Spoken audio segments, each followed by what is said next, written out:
या तमनूर पंचक्रोशीच्या सर्व शुभक्तांना एकच ध्येय लागलं की 4 जूनचा सूर्य कधी निघतोय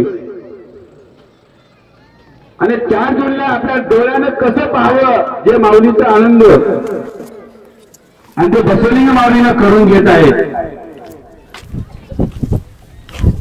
आज पासून आपल्या गावात बायलेकींचं वर्ष होतंय. गोरगरिबांतल्या बाईलेकीचं आज तमनूर नगरीमध्ये आगमन झालेलं आहे. त्या सर्व बायलेकीच्या चरणी तमनूर नगरीच्या वतीने मी साष्टांग दंडवत घालतोय. खरंच आम्ही भाऊ आहोत. पंचमीला आणि होळीला बायलेकीच आठवण येते आम्हाला. बायलेकी आज काय असते, फक्त भाऊ रायानं आपल्या इथं काटन चोळी एक हार घेऊन जावं. या उपर आपले बायलेकी आज तक आहेत. तर आमच्या बायलेकी तमनूरचे काही मागलेले आहे. पण आज बायलेकीचं दान गुरु बसवलिंग शिवाचार्याच्या माऊलींच्या मंदिराला चढतंय, भगवान शिवलिंगेश्वरच्या मंदिराला चढतंय. त्याच्या एवढा भाऊ मोठा भाग्यवान कोणीच नाही, हे आज मला सांगून टाकता येते.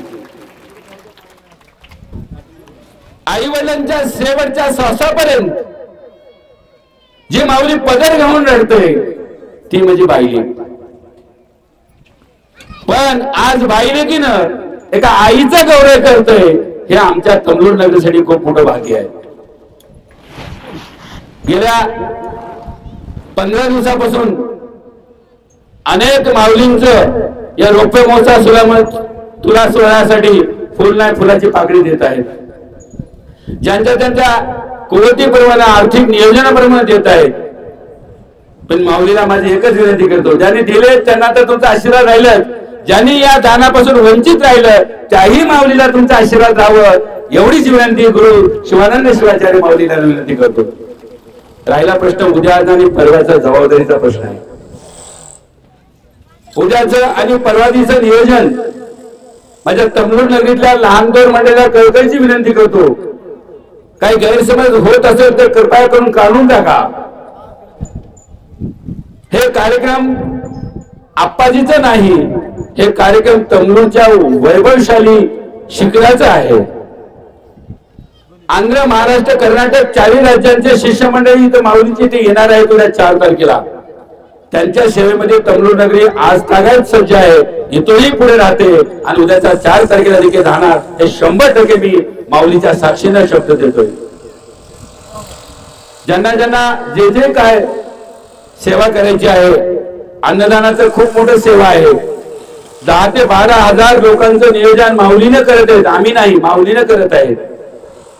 ज्या माऊलीचा अन्नदान सेवा साठी माझ्या गावातील सर्वच कुटुंब प्रमुखांना विनंती करतो, तुम्ही इकडे तिकडे न बसता तुम्ही इथे बसलात, आमची ऊर्जा वाढली. जे सिनियर लोक गावातले आहेत, मला आठवते अजून मी गेल्या 4-3 दिवसापासून गणपतरावजीमुळे उन्हामध्ये जे कमानीचं जबाबदारी घेतलेली आहे.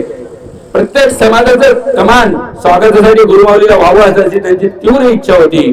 आणि गेल्या 2 दिवसापासून त्यांनी या उन्हाच्या तडक्यामध्ये देखील ज्यांनी खांद्यावर या वयामध्ये काम करत आहेत आणि गावातले इतर जे सिनियर आहेत, ज्येष्ठ नागरिक, त्यांनी इथे येऊन बसावं अशी कळकळीची विनंती करतो. तुम्हाला बघल्यावर आमची एक ऊर्जा, एक वेगळंच नवचैतन्य निर्माण होते काम करणाऱ्या माणसाला. म्हणून या कामामध्ये सर्वांनी आपण सहभाग देणार आहात. जे काही सूचना असतील माऊलीनं आम्हाला करावं. आणि ही सेवा आम्ही नाही, गुरु बसवलिंग शिवाचार्य माऊलीची सेवा आहे, त्यांनीच करून घेत आहे. एवढी सेवेची संधी आमच्या तमनूर वासियांना मिळत आहे. म्हणून माऊलींचा पुन्हा साष्टांग दंडवत घालतो आणि माझ्या वतीनं सर्व शिवभक्ताच्या वतीनं हा सुरेख सोहळा 4 तारखेला सुंदर असं व्हावं अशी इच्छा करतो. एक जाताचं उदाहरण सांगतो. अनेक भक्तांना संध्याकाळी विचारधारा होते की टेंट इथं आहे, कार्यक्रम तिथं करावं की इथं करावं. कालचं उदाहरण सांगतो. मी रात्री 11 वाजता माऊलीच्या दर्शनाला आलो, रिटर्न चाललो. नरंगल पासून मला 4 व्हीलर चालताना देगलूर पर्यंत रस्ता दिसला नाही, तेवढा धोधो पाऊस चालू होता 11 वाजून 10 मिनिटाला. आता संध्याकाळी सगळ्यांच्या मनात धुळधुळ होती कार्यक्रम इथं व्हावते की नाही. पण जोपर्यंत शिवानंद शिवाचार्य माऊली आपल्या पाठीशी आहे, कुठलंच निसर्ग आतापर्यंत माऊलीचा कार्यक्रम रद्द केले नाही, हे एक आजचं उदाहरण म्हणजे हा तुमच्या आमच्यासारखे भैरवासाठी गोष्ट आहे. आणि माऊलीच्या चरणी एवढंच साष्टांग विनंती करतो, माऊली आतापर्यंत गुरुपौर्णिमा झालेत, पंचकृषीचा 2-3 किलोमीटर पाऊस पडला गुरुपौर्णिमेला, पण माऊलीच्या गुरुपौर्णिमेला निसर्गाचा व्यत्यय आले नाही. येत्या 4 जुलैला तर 2 माऊली आपल्या नगरीमध्ये येत आहेत. दोन्ही जगद्गुरूच्या आशीर्वाद आपल्या सोबत आहे. कुठलाच कार्यक्रम व्यत्यय निसर्गानं होणार नाही एवढे शब्द देतो. आणि माऊलीने इथं बोलण्याची संधी दिली, माझ्या बोलण्यातून काही चुकलं असेल क्षमा मागतो सर्व शिवभक्तांचं. मी थांबतो. जय गुरुदेव.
सद्गुरु शिवानंद शिवाचार्य महाराज की जय.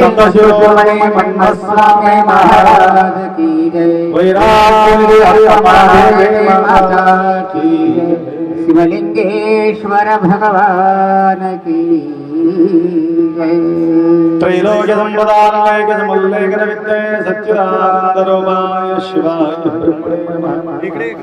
यामावसरवलोकानां प्रकृतिं शास्त्रपारगं तां धर्मचारिणं शम्भो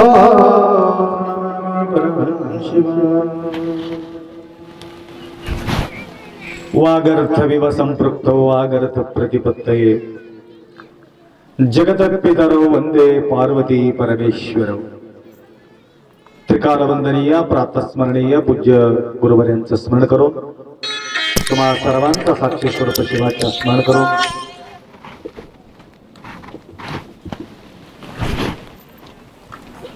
प्रतिदिवस या ठिकाणी आपण कार्यक्रम आनंदाने आपण श्रवण करत होतो.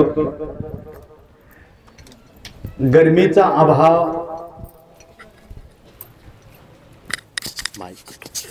असल्या कारणाने आम्ही थोडासा बाहेर पडलो. काल आज स्टेज पर्यंत आम्ही आलेले आहोत. भयानक गरमी आहे.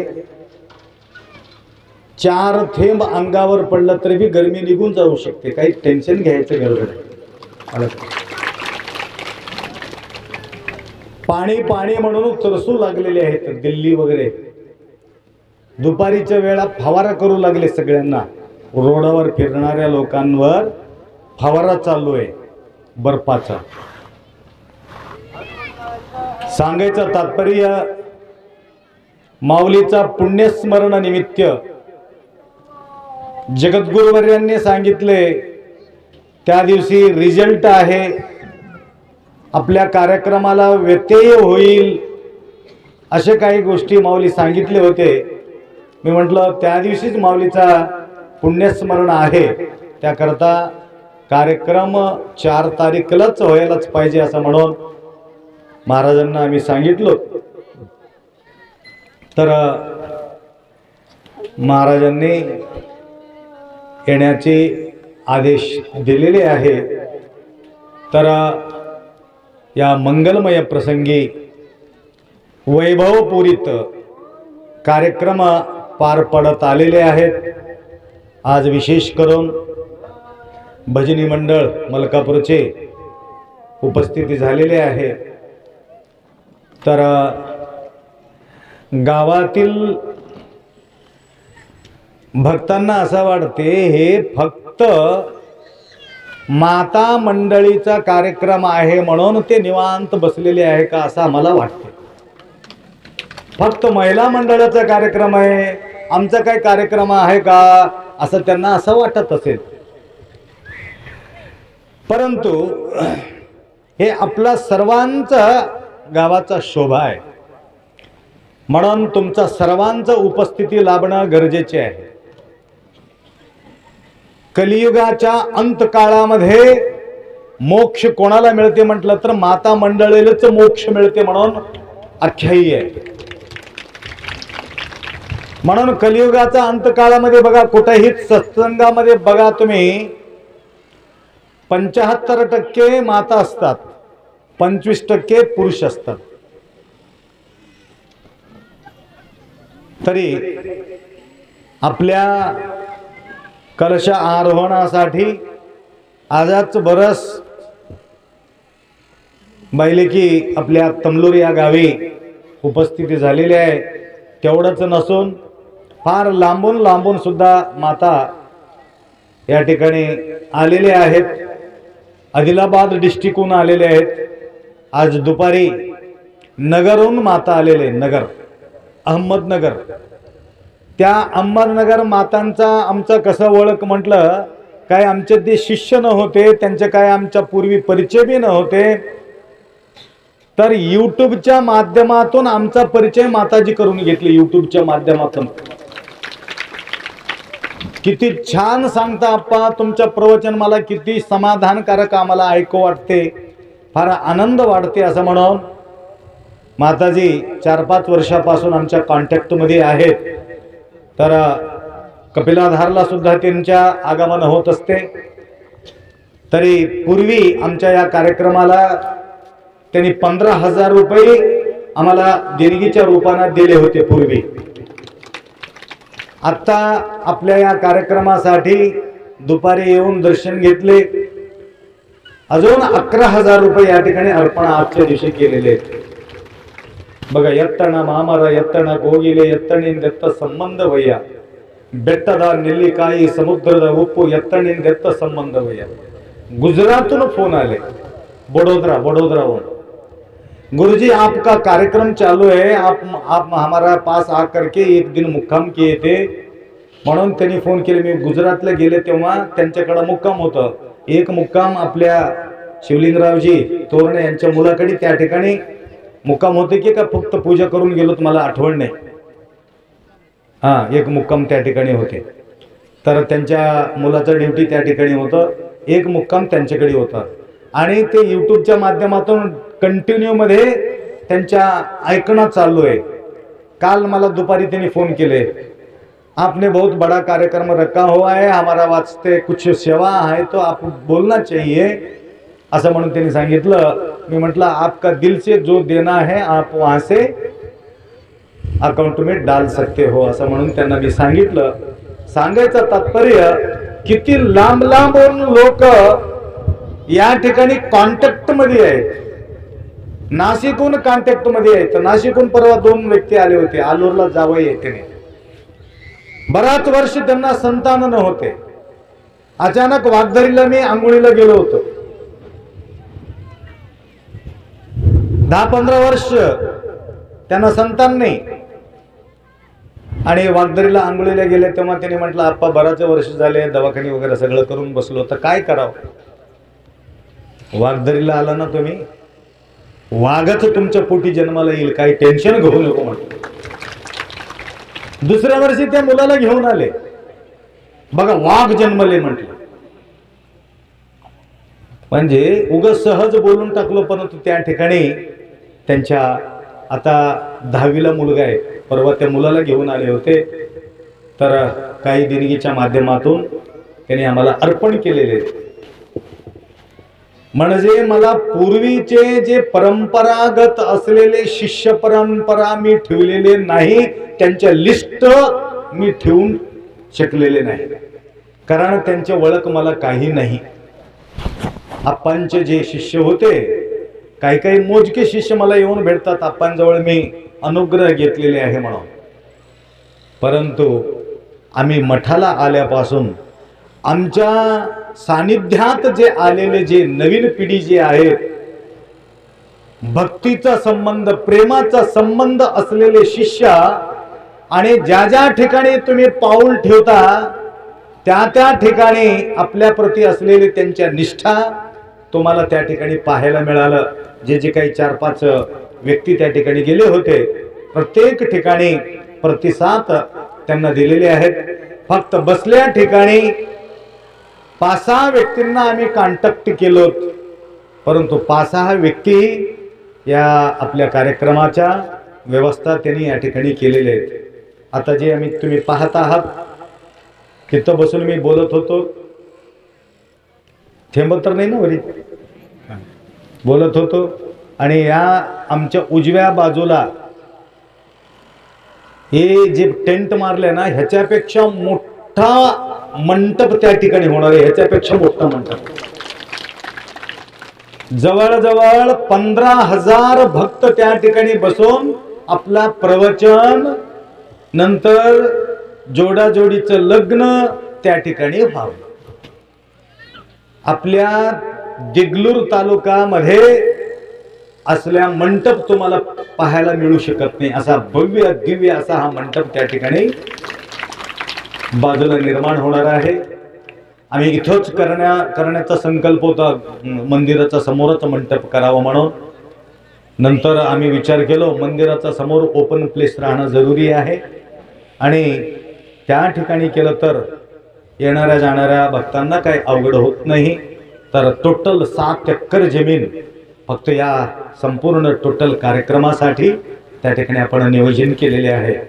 असो, हे सगळ्या गोष्टी आपल्या एक गावाकडून हे बिलकुल साध्य होऊ शकत नाही. बायलेकीकडून किती आपल्याजवळ, नंतर तुम्ही टोटल करून मला सांगा किती जमा झाले तुम्ही. मी सांगतो तुम्हाला, तुमच्या मंडपाचे 1-2 खांबा सुद्धा तुमचा पैसा त्या ठिकाणी पुरत नाही. 2 खांबा, लक्षात आला का? तर या ठिकाणी 2-2.5 कोटी त्या ठिकाणी पैसा लागत आहे. तमलोर मधून आपल्याला मिळते, परंतु तुमच्याकडून प्रेमाचा जो प्रतीक आहे, प्रेमाचा भक्तीचा जो प्रतीक आहे, तुमच्याकडून घेणं आम्हाला गरज आहे.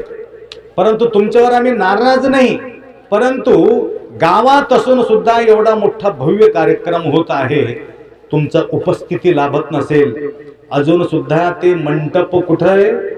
औरंगाबाद मध्ये चालू आहे काम. आपल्या परवाच्या दिवशीच्या कार्यक्रमामध्ये गावातील संपूर्ण टोटल भक्त मंडळी माझ्या डोळ्यासमोर दिसलं तर मंडप दिसतील, नाहीतर हे मंडप बिदरला जातील. एवढं लक्षात घ्या. बिदरला बी 14 एकर जमीन आहे, तिथे बी एक भव्य मंडप करता येते. आणि हे जो सिस्टम, वरचा जो सिस्टम आहे, औरंगाबादलाच काम चालू आहे. आतापर्यंत त्यांना जवळजवळ किती पोहोचलं? 35 लाख रुपये. तुमचा कार्यक्रम सुरू झाला नाही, तुमचा 1 पैसा सुद्धा अजून तिथं आम्ही दिलेले नाही. 35 लाख रुपये पहिलंच मी त्यांना दिलेले आहे. तर सांगायचं तात्पर्य, आपल्या या गावातील शोभा कशासाठी म्हटलं तर सद्गुरु बसवलिंग शिवाचार्य विराजमान आहे. म्हणून तंगलूरच्या शोभा म्हणजे हे मंदिर आहे. म्हणून तमिळनाडून भक्तांना या ठिकाणी बोलावून घेऊन या ठिकाणी हे वैभव आपण निर्माण केलं. तर कुठलेही ताणतणाव न पडता, कोणावर वज्ज न देता, मंदिराचा बांधकाम चालू आहे म्हणून पावती घेऊन तुमच्या गावात मी काही हिंडलेले नाही. हिंडलो का? मंदिराचं बांधकाम चालू आहे, पावती फाडावं लागते, हा अवताला एवढा द्यावा लागते. मलकापूरला चालू आहे ना तसं चनपा. हा मंदिराच्या बांधकामसाठी पूर्वी तुम्ही एक एक एकरला कितीतरी पैसे जमा केले तुम्ही. छोटासा गाव आहे तर त्यावेळेला तर मंदिर निर्माण केले. मंदिर निर्माण केल्यानंतर ते थंड पडलं. नंतर आम्हालाच त्या ठिकाणी जावं लागलं, त्या मंदिरामध्ये मलाच बसावं लागलं आणि कुऱ्हाडी घेऊन त्या ठिकाणी बसावं लागलं. कशाला? तुम्हाला नाही, झाड तोडायला. तिथले झाड तयार झाले, वाढले होते, संपूर्ण झाड पुरा तोडून टाकून साफ करून तिकडे सप्ताह चालू आहे, आमच्या इकडं साफ चालू आहे. क्लिअर सप्ताह म्हणजे काय आहे? क्लिअर करणे म्हणजे सप्ताह आहे, स्वच्छ करणे म्हणजे सप्ताह आहे. आम्ही तर या ठिकाणी मध्ये आत बसून मस्त कूलर लावून, एसी तर नाही, कूलर लावून ते माताजी आणून दिले. आप्पा थंड थोडा राहू दे हो, हे पंखामध्ये गरमी होते तुम्हाला म्हणून उदगीरच्या माता त्या ठिकाणी कूलर लावून दिले. ते कूलर लावलं तरी सुद्धा कूलर लावलं नव्हतं. नंतर हे लावले की नाही म्हणून परीक्षा करण्यासाठी सुट्टी असल्यामुळे माताजी या ठिकाणी येऊन बसले. नंतर पाणी घालून त्याला सुविधा करून कूलर चालू करून दिले. मला सवय नाही कोणती लावून येऊन झोपावं, गादीच पाहिजे, पलंग पाहिजे, कुठेही नाही. कुठं बी झोपायचं, कुठं बी उठायचं. काय हा फिरता संन्यासी असल्यासारखं काम आहे आपल्या काम. आलं का लक्षात? म्हणून आपला 4 तारीखला तंगलूरच्या शोभा तुमचं फार गरजेचे आहे. त्या प्रकारे फक्त माता मंडळी दिसलं, पुरुष मंडळी दिसत नसेल, किती बी ऊन राहू दे, किती बी ताण राहू दे, परंतु कार्यक्रमाला मिस करायचं नाही. कारण आज आम्हाला आनंद वाटला. सर्व समाज मिळून बरेचसे कमान त्या ठिकाणी तयार केलेले आहेत. त्यांना वाटते अजून 2 दिवस आहे, नंतर जावं म्हणून ते जाण्याच्या तयारीमध्ये आहे. आलं का लक्षात? सर्वांच्या भावना आहे, भक्ती आहे. तर अजून एक कन्फ्यूज, आम्हाला निळा रंग कसं काय सांगितलं, आम्हाला पिवळा कसं काय सांगितलं, आमचं लाल कसं काय सांगितलं, आम्हाला पांढरं कसं काय सांगितलं. ह्याच्यामध्ये एक अर्थ आहे. पंचाचार्य म्हणजे 5 जगद्गुरु आहेत. किती? 5 जगद्गुरु आहेत. आपण किती जगद्गुरूला बोलत आहेत? 2 जगद्गुरु येत आहे. एक केदार पीठाचं, एक रंभापुरी पीठाचे. ऐकून घ्या माय. आणि जे माऊली आहे ना, हे माता मंडळी, हे मातांच्या ज्यावेळे लग्न लागणार आहे, हे 5 रंग त्यांना देणार आहेत. एक पांढरा रंग कुठं देतो? त्या बोटाला घालतात बघा. हे बोटाला दिसलं की बोट, या बोटाला घालतात पांढरा रंग. हे पंचाचार्यामध्ये एक रंग आहे, पांढरा रंग. ते जगद्गुरूचा रंग आहे. ते माताजी इथं येऊन तुम्हाला बोलतील, कारण त्या मातांना एवढा अनुभव आहे. भारती माता कुठं इथं येऊन थांबा. नगरहून आलेले भारती माता आज 11,000 रुपये घेऊन मरमर करत इथंपर्यंत येऊन पोहोचून आम्हाला अर्पण करून दर्शन घेतलेले. नगर काही जवळ नाही, एवढा उन्हामध्ये एवढा परेशानी होत या ठिकाणी त्यांनी आलेले आहेत. तर रंगाबद्दल त्यांनी माहिती देतील. अजून हे झालं पांढरं. आता हिरवा रंग, त्याला काय म्हणतात? कंकण. हिरवा कंकण टाकतो. आलं का लक्षात? आणि पिवळा रंग इथं कानाला वगैरे सगळं पिवळा रंग टाकतो. आणि निळा रंग हे जे आहे ना, मणी, मणी निळा रंग असतो. किती झाले? पांढरं आणि पिवळं, अजून पिवळं बी हळद बी लावतो अंगाला. लक्षात आलं का? पांढरं, पिवळं, निळं, अजून हिरवा, अजून कोणता राहिले? लाल. लाल रंग कुंकू लावतो. किती झाले माय? तुमचंच आहे, माझं काय? आमचं काहीच नाही, सगळं मातांचं आहे. म्हणून माता लोकांनाच या ठिकाणी आम्ही बोलून घेतलं. हे रंगाचा शोभा वाढवावे म्हणून हे निळा रंग केदार जगद्गुरूचा आहे, हिरवा रंग रंभापुरी पीठाचा आहे. दोनच जगद्गुरू या ठिकाणी येऊ लागले, निळा रंगाचं अजून पिवळ्या रंगाचं. हे आकाश तत्व. आकाश कसे आहे? निळं आहे. केदार कुठे आहे? आकाश. कैलास कुठे आहे? वर टिकलेले, म्हणून त्यांचे रंग आहे. म्हणून आता माताजी तुम्हाला त्या रंगाबद्दल तुम्हाला बोलतील. ह्याच्यामध्ये कन्फ्यूज व्हायचं गरज नाही. आकाश तत्व वरी राहतो. जो निळा रसतो रंग ते वरी असतो, जो खोल असतो तो निळा असतो. समुद्र कसा दिसते? निळझर दिसते, खोल आहे, सखोल. आकाश फार उंचावर आहे म्हणून निळा दिसतो. म्हणून निळा रंग फार विकासाच्या दृष्टीचा आहे. तुम्हाला निळा रंग पटत नसेल तर लिंगायत समाज निळा रंग घेतील. हिरवा कसं काय सांगितले मुसलमानाचा म्हणून काही लोक विचार करतात. हे हिरवा रंग तुमच्या चुडीचा चिन्ह आहे म्हणून हे हिरवा रंग रंभापुरीचे. म्हणजे हिरवा गार आहे. त्यांच्या जो वातावरण आहे त्या ठिकाणी 7 डोंगरच्या पलीकडे रंभापुरी आहे. एवढा डोंगर हिरवा असतो त्या ठिकाणी. पाहायला तुम्हाला एकदा रंभापुरी पीठ बघावे, एकदा गुरुमाऊलीचं दर्शन होऊ दे. एक वेळ रंभापुरी पीठाला सगळ्यांनी त्या ठिकाणी दर्शन घेतलं तर तुमच्या लक्षात येईल काय हिरवा गार आहे. म्हणून हे त्यांचे प्रतीक आहे. म्हणून ह्याच्यामध्ये कन्फ्यूज व्हायचं गरज नाही. माताजी आले का? बस. भक्तांना सगळ्यांच्या हृदयामध्ये बसलेल्या जवळ घ्या. सगळ्यांच्या हृदयामध्ये स्थापन असलेल्या विराजमान असलेल्या शिवशंकरांना, पार्वती रमणाला मी प्रसंग नमस्कार करते. आणि सद्गुरूंच्या आज्ञेनं बोलण्याचे धाडस पण नाही.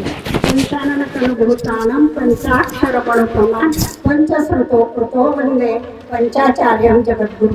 आपला वीरशैव धर्म हा सर्व जाती, सर्व धर्मांना एकत्रित करण्याचे प्रत्येकाचे ध्वज आपल्या जगद्गुरूंनी त्यांच्या प्रत्येक जगद्गुरूंच्या हातामध्ये त्यांच्या कलरचा ध्वज असतो. प्रथम असतो सद्योजात रंभापुरी महाराजांचा हिरवा. जसं आपण लग्नामध्ये प्रथम हिरवं काकड नवरीला भरलं जातं, त्यानंतर पिवळी हळद लावली जाते आणि मग त्यानंतर त्यांना मंगळसूत्र हे निळं घातलं जातं आणि सौभाग्याचं प्रतीक म्हणून जोडवं घातलं जातं. आणि सुवर्ण हे काशी ज्ञानपीठाचं आहे. त्याप्रमाणे पहिला रंग हा हिरवा आहे रंभापुरी महाराजांचा. दुसरा आहे उज्जैनीच्या पीठाचा लाल रंग आहे. आणि तिसरा केदार जगद्गुरूंचा निळा रंग आहे. आणि चौथा पांढरा रंग. आणि पाचवा हा पिवळा रंग काशीपीठाचा आहे. त्यामुळं सवासी किंवा सुवासनीचे जे अलंकार असतात ते पंचपीठाचे प्रत्येक जगद्गुरूंचा ध्वज हा त्या प्रकारचा असतो. आणि कुंभ घेताना, कलश घेताना तो आपल्याला सगळ्यांना पंचाचार्यांचं पंचकलानुसार कैलासाचं वैभव पंचगणाधीश्वराप्रमाणे दिसावं असं सद्गुरूंची इच्छा आहे. त्याप्रमाणे सगळे कलर आपल्या सर्व धर्मांचे एकत्रित समभाव असल्यामुळं आपस कायम आपल्याला सांगतात सर्व धर्म समभाव. त्यामुळं तुम्ही हे तंगूर क्षेत्र हे प्रेम स्थळ आहे. त्यामुळे तुम्ही सगळ्यांनी प्रेम आणतात.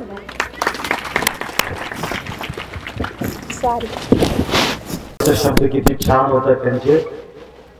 तंगूरचे हे प्रेमाचा प्रतीक आहे म्हणून म्हटले. किती मोठा नाव दिले तुम्हाला. तर या प्रेमाचा प्रतीक तुमचा असल्या कारणाला या ठिकाणी त्या प्रेमाच्या पोटी या ठिकाणी मोठा सेवा आपण या ठिकाणी करू लागलात. अजून एक विशेष सूचना तुम्हाला देतो.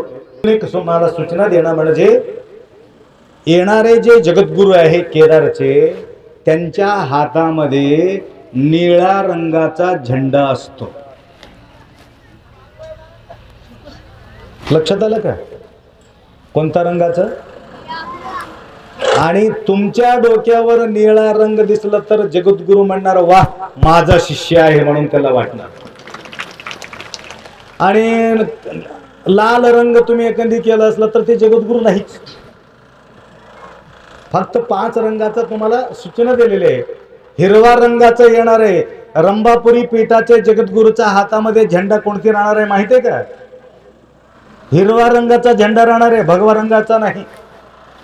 भगवाचा रंगाचा झेंडा हातामध्ये राहणार नाही. कोणाला? रंभापुरी जगद्गुरूला हिरवा झेंडा असतो हातामध्ये, घेऊनच ते फिरत राहतात.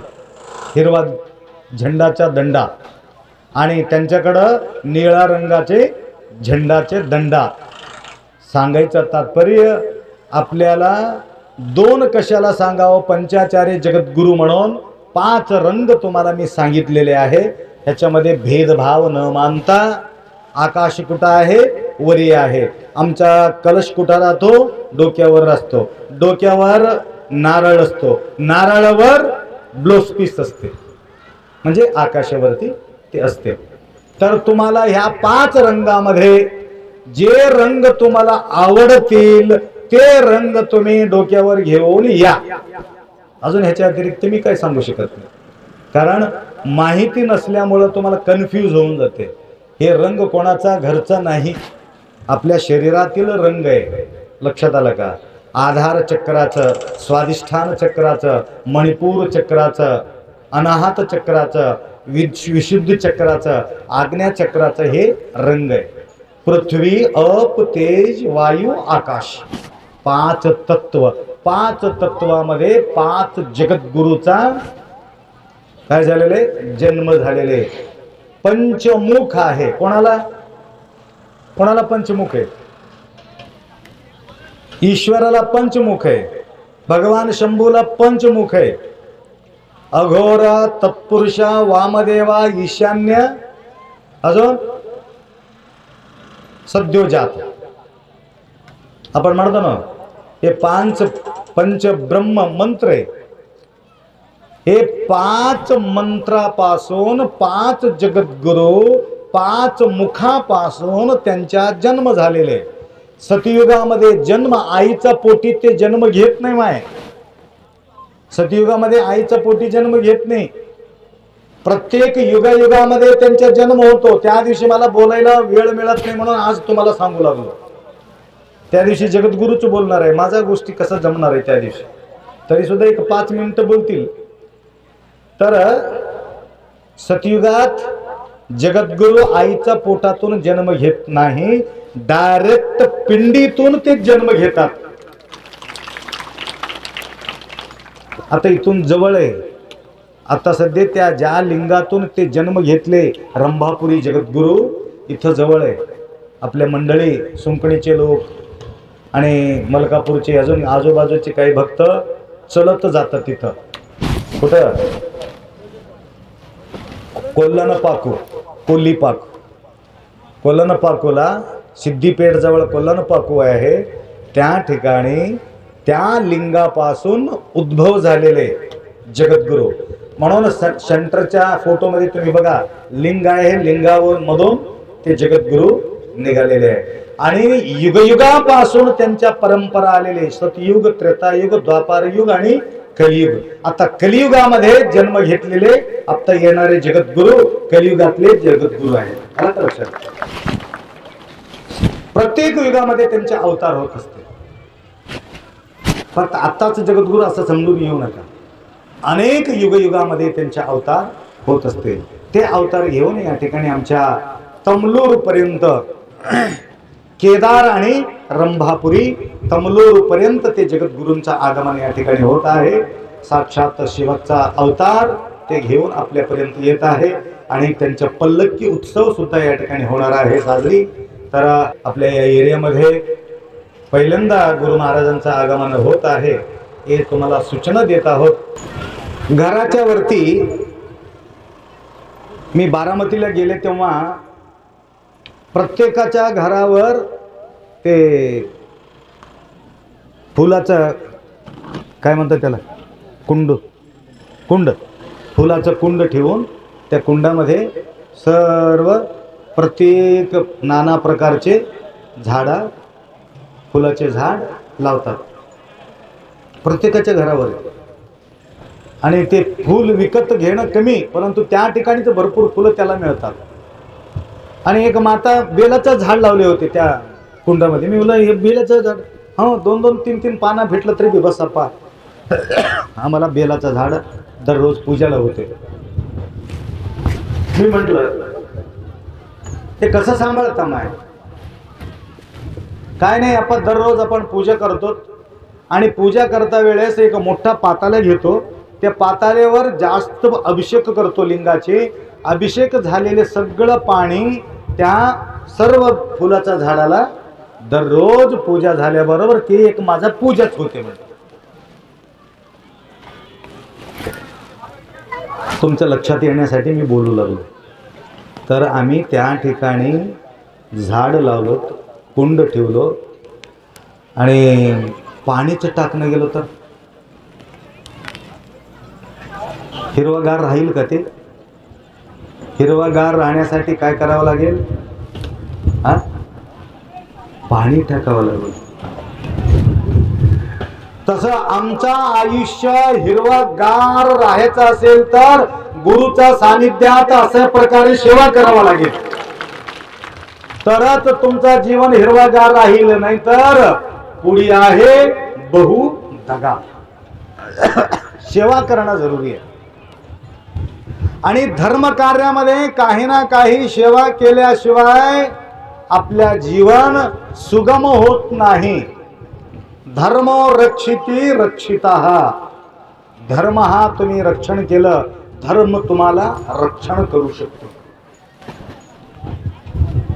मुळी दिसत नाही, काही काही भक्तांचं सेवा दिसत नाही, सेवेचे फळ मात्र त्यांना दिसतो. आता गुप्त रीतीने 2000 रुपये दिले माताचे, परंतु हे कुठं घातले पाणी आहे? मुळीला पाणी घातले. मरके बाई बेरेंदु तळके ನೀರೆರೆದರೆ ಮೇಲೆ ಪಲ್ಲವಿಸಿತ್ತು ನೋಡ.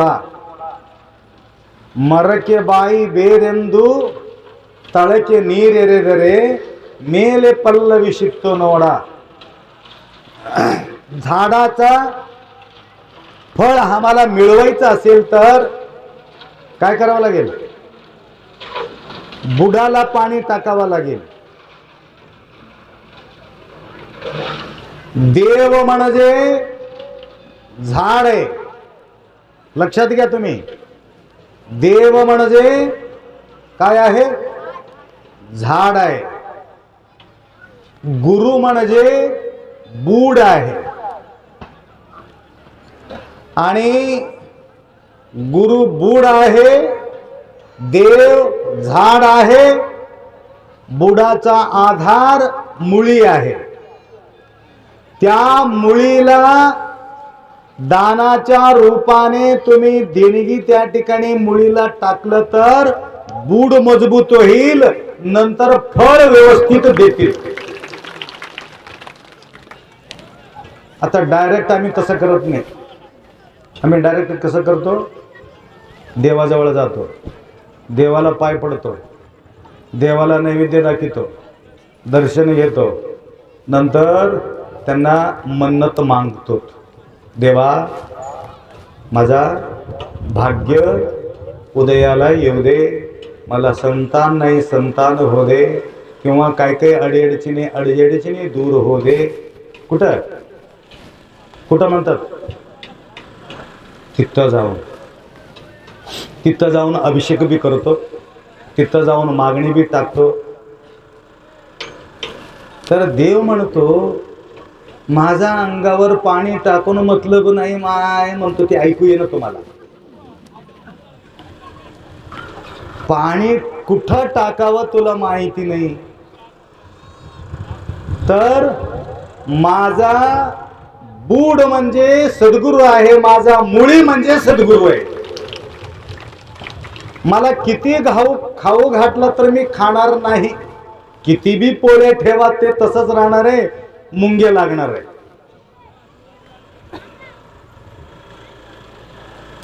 तर देवाला तृप्ती करायचं असेल, देवाला तुम्हाला प्रसन्न करायचं असेल तर कोणाला प्रसन्न करावं? सद्गुरूला प्रसन्न करावं. म्हणून सद्गुरू प्रसन्न कशानं होतो? तुलाभार केल्यानंतर प्रसन्न होत नाही, काही करू नये असं नाही, परंतु त्याच्या अतिरिक्त त्या वजनामध्ये किती दिले महत्वाचा नाही, कसं दिले हे महत्वाचं आहे. किती दिले महत्वाचे नाही, कसं दिले हे महत्वाचं आहे. लक्षात आलं असेल तुम्हाला? काही प्रेमानं दिले, काही मजबुरीनं दिले, हेही पाहिजे. तर या ठिकाणी प्रेमाचं प्रतीक, काल प्रवचनामध्ये तुम्हाला सांगितलं, हे प्रेमाचं प्रतीक म्हणून त्या ठिकाणी आम्ही तराजूमध्ये तोलतो. बघा,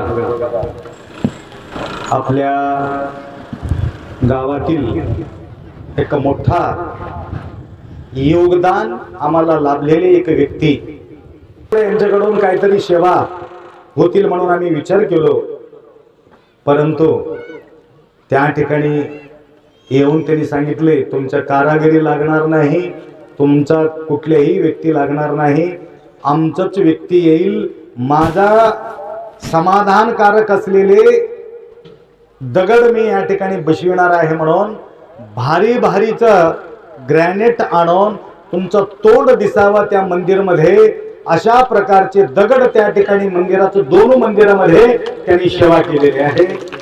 जवळजवळ 4-5 लाख रुपये खर्च ते एकमेव व्यक्तीकडून त्या ठिकाणी सेवा लाभलेली आहे. हे मोठा देणगी आहे. लक्षात आलं का? तर आज एवढा मोठा सेवा केले तर त्यांच्याकडे कशाला जाता म्हणून आम्ही रोखून टाकलो होतो आमच्या या कार्यकर्त्याला. राजूकडे तुम्ही जायचंच नाही, नाव तर राजू आहे, ते राजा आहे. आलं का? आमच्यासाठी तो राजा आहे. तर अशा प्रकारच्या राजाचे काम आज 51,000 रुपये अजून आपल्याला या ठिकाणी या कार्यासाठी, तुलाभारासाठी त्यांनी अर्पण केलेले आहेत. त्या परिवारांना गुरुमाऊलीचा आशीर्वाद निरंतर त्यांना लाभो. आणि शंकर कुठे गेले? शंकरराव खंदारे त्यांनी उपस्थित असेल तर मुद्दामवार साहेब येऊ दे, नाहीतर त्यांच्याकडून तुम्ही या ठिकाणी येऊन सत्कार स्वीकार करून घ्या. आणि यांच्या प्रती तर राजांच्या फार निष्ठा यांच्या प्रती आहे. तर शंकररावजी, तर निरंतर कुठलेही काम असेल तर आम्ही पहिला यांना सूचना देतो, नंतर तिथपर्यंत ते सूचना वर न्यावं.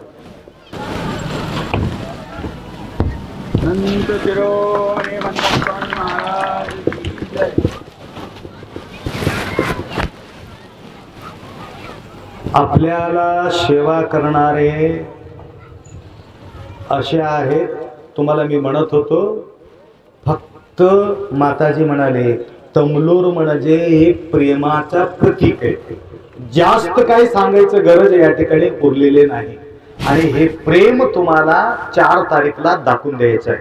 तन मन धन तीनों अर्पण त्या ठिकाणी करायचं. लक्षात आलं का? तन मन धन.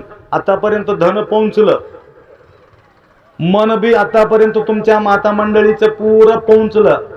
आता 4 तारीखच्या नंतर अजून तुम्हाला तमलूरच्या आठवण येईल. आम्ही दररोज तिथं जात होतो, आप्पा प्रवचन करत होते, आम्ही ऐकत होतो, छंद लागले होते, गरमागरम खीर मिळत होतं, भात मिळत होतं, ऐकायला बी मिळत होतं, शिवपाठ करत होतो. असं म्हणून थोडं थोडं आठवण येईल ना तुम्हाला. त्याकरता या ठिकाणी तन मन, मन तर इथं लागले. मन लागो रे लागो गुरुचरणी, लागो रे लागो, लागो रे लागो म्हणून त्यांनी मागणी घातले. मागायचं अगोदरच तुमचं मन लागले, ह्याच्यापेक्षा काय अतिरिक्त काय करायचं? लक्षात आलं? तर तुमच्या मन लागलेले आहे, धन लागलेले आहे. आता काय लागणार आहे? तन लागणार आहे. तन म्हणजे काय? हे तुमचं शरीर. प्रत्येक माता कळश घ्यायचं, कळशावर नारळ ठेवायचं. तुम्हाला 5 रंगामध्ये जे आवडतं रंग आहे ते ठेवायचं. आता मी रंग सांगणार नाही, फक्त 2 रंग इथे येणार आहे. एक हिरवा रंग येणार आहे, एक निळा रंग येणार आहे. तुम्हाला जे आवडता 5 रंग सांगितलं, जे आवडता रंग तुम्ही घेऊन या. केदारला केदारेश्वर प्रसन्न व्हायचं असेल तर निळा रंग ठेवा. रंभापुरी जगद्गुरु प्रसन्न व्हायचं असेल तर हिरवा रंग ठेवा. बाकीचे जगद्गुरु येत नाही, त्यांच्याबद्दल मी बोलत नाही. आलं का लक्षात? तर हिरवा, निळा, पांढरं, पिवळा, अजून लाल, बघा एवढा रंग आहे. आता तुम्हाला लक्षात येत नसलं तर पहिले काय करा, तुमचं डोळं इथं लावा, पांढरं दिसते. अजून थोडं वर आल्यानंतर हळद लावलेली असतो, हळदाला नंतर फेरीन लावली, नाहीतर कोणतं तरी आहे ते विको, विको वज्रदंती, ते पिवळच आहे. हळद लावलेली असतो, ते आठवण काढा. नंतर सुवर्ण म्हणजे माताजी सांगितले काशीच्या पीठाचे ज्ञान सिंहासनाधीश्वरांचं जो प्रतीक आहे. तर असो या प्रकारे तुम्ही बघत गेल्यानंतर मंगळसूत्राला बघितले की लक्षात यायला पाहिजे हे केदार जगद्गुरूचे प्रतीक आहे. तुमचं तुम्ही परीक्षा केलं त्या ठिकाणी 5 रंग त्या ठिकाणी दिसत असतात. असो तर या कार्यक्रमासाठी उद्या 1 दिवस आपल्याजवळ शिल्लक राहिलेले आहे. उद्या चंद्रकांत अमलापुरे यांच्या जाहीर कीर्तन या ठिकाणी होणार आहे. त्यांच्या कीर्तन मी यांना लिंबूरमध्ये ऐकलं होतं. तर त्या ऐकल्यानंतर मला फार आनंद वाटला आणि त्यांचे गुणगान बी केलं. नंतर आप्पा कधीतरी मला सेवा असेल तर सांगा म्हटलं. तर हे शोधून काढले आपले प्रल्हाद, शोधून काढले भक्त प्रल्हाद. भक्ती कुठून जागृत होते म्हणून त्यांना कणाला चंद्रकांत अमलापुरे यांच्याकडून या ठिकाणी भक्ती प्रकट होतील म्हणून विचार करून आमच्या त्यांच्या कांटेचे त्यांनी जोड लावलेले आहेत. अमलापुरे सर या ठिकाणी येऊन तुम्हाला कीर्तन सांगणार आहे. आणि किती वाजता कीर्तन ठेवायचं? किती वाजता ठेवायचं? 8 वाजता, 8:30 वाजता या ठिकाणी कीर्तन स्टार्ट होणार आहे.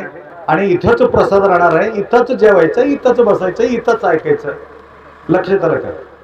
उद्या 5 वाजता सुरू होणार आहे. लक्षात घ्या. किती वाजता? 5 वाजता. इथं बसलेले सर्व माता यायला पाहिजे. उद्या व्हिडिओ कॅसेट मस्त काढणार आहे तुमचे. सगळं YouTube मध्ये प्रसार होणार आहे. मनानोडा ದೊಡ್ಡದು, मनेनोडा सಣ್ಣದು. घर पाहावं एक छोटासा झोपडी सारखं दिसते. आत जाऊन बघितलं तर त्यांच्या मन बघावं आकाश एवढा मोठा विशाल त्यांच्या मन दिसते.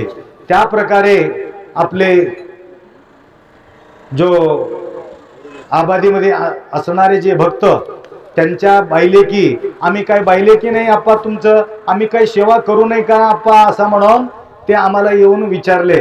माय तुम्ही बी सेवा करू शकता, याच्यामध्ये काही संशय नाही. आपण म्हटलं सकाळी म्हणजे 8 दिवसापूर्वी देवीदास आपल्याजवळ येऊन 2-3 मुलं मिळून त्या ठिकाणी सकाळी कितीतरी पैसा, किती 41,000 म्हणजे 41,000 रुपये तिथून आपल्याला या कार्यक्रमासाठी मिळालेले. त्या बैलकीचं किती गुणगान करावा. शेतात मजुरी करून मरमर करून त्याच्यातला उरलेले जो पैसा जमा करून नंतर थोडा पैसा दिला तर पादुका मिळणार नाही म्हणून काही माता 1100 रुपयेपर्यंत जमा करून आम्हाला त्या ठिकाणी पोहोचविलेले आहे. तर काही माता मंडळी असे विचार केले आप्पा फोटो अंतर आमच्या जवळ आहे परंतु पादुकाची गरज आहे म्हणून पादुकावर तेवढा आपुलकी त्यांनी व्यक्त केलेले आहे. त्या परिवारांना सुद्धा गुरुमाऊलीचा आशीर्वाद निरंतर त्यांना लाभावा. सेवा करण्याचा संधी, कुठल्या प्रकारचा भेदभाव आपल्या या तमलूर नगरी आम्हाला पाहायला मिळत नाही. मुस्लिम समाजाचे लोक सुद्धा तेवढंच आपुलकीने आमचा सेवा या ठिकाणी करतात. पहिले रशीद शेठ होते, मुलतान शेठ होते, तदनंतर सलीम शेठ होते. या प्रकारचे जो शेठ होते सगळं सेवा करणारे होते. तर या प्रकारचे सेवेमध्ये तत्पर असले. आता सध्या हैदर आपल्या त्या ठिकाणी सेवा करत आहे. हसन या ठिकाणी आपल्या जीवन हसन करत आहे. हसन म्हणजे स्वच्छ करत आहे. बघा ते किती तर अडकून बसले होते त्या कंकर, त्याच्यामध्ये अजून सुद्धा ते कंकर फोडण्याचं काम चालूच आहे. इळभर झालं, रात्रभर झाले, ते फोडण्यामध्येच आहे. डबल काम आम्हाला लागले त्या ठिकाणी.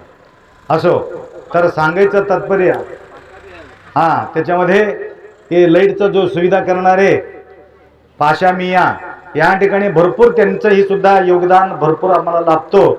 आणि अडीअडचणीच्या काळामध्ये फोन लावल्याबरोबर त्यांनी धावून या ठिकाणी येतात. या प्रकारे कुठल्या प्रकारचा जात पंथ भेदभाव आपल्या या तमलोर नगरीमध्ये माझ्यासाठी तर बिलकुल नाही. लक्षात आलं का? कुठल्याही गावामध्ये, आम्ही चिंचोली म्हणून गाव आहे, इथं सगळं मराठा समाज आहे आणि मंगल सांगवी आहे, सगळे समाज आहे, मातंग समाज आहे, अनेक समाज आहे. तेवढंच आपुलकी प्रत्येक समाजातील मुन्नूरवार समाज, मातंग समाज, त्या ठिकाणी सगळे समाज.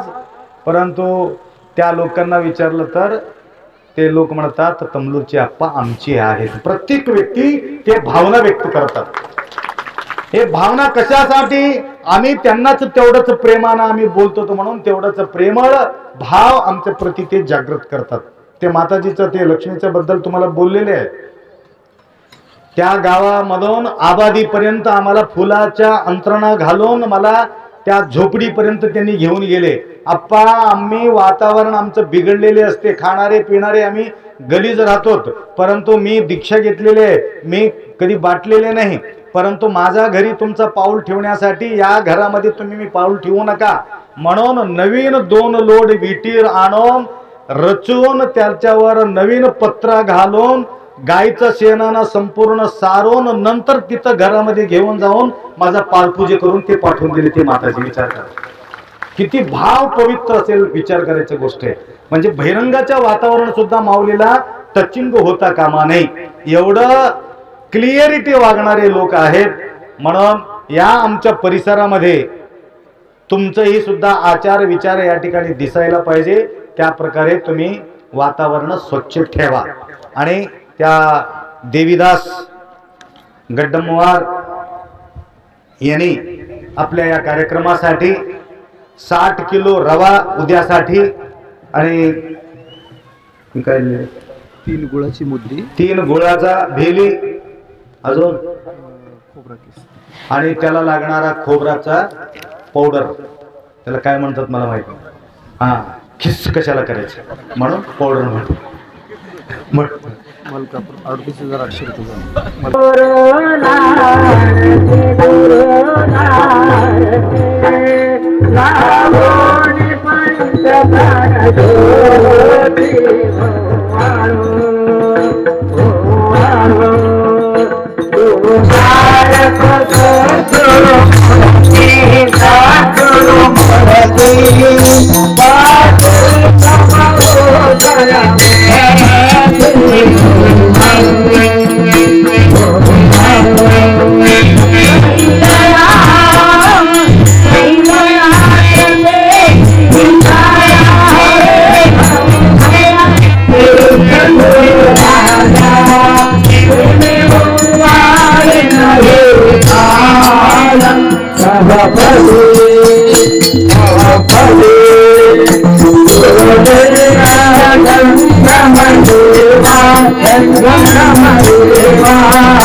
यज्ञेन यज्ञमयदन्तधीरः स्थानि धर्माणि प्रथमान्यासन्यः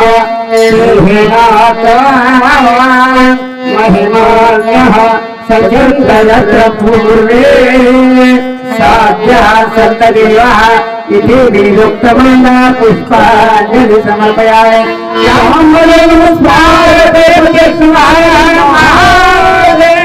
सद्गुरु शिवाचार्य महाराज की जय। सद्गुरु शिवानंद शिवाचार्य महाराज की जय।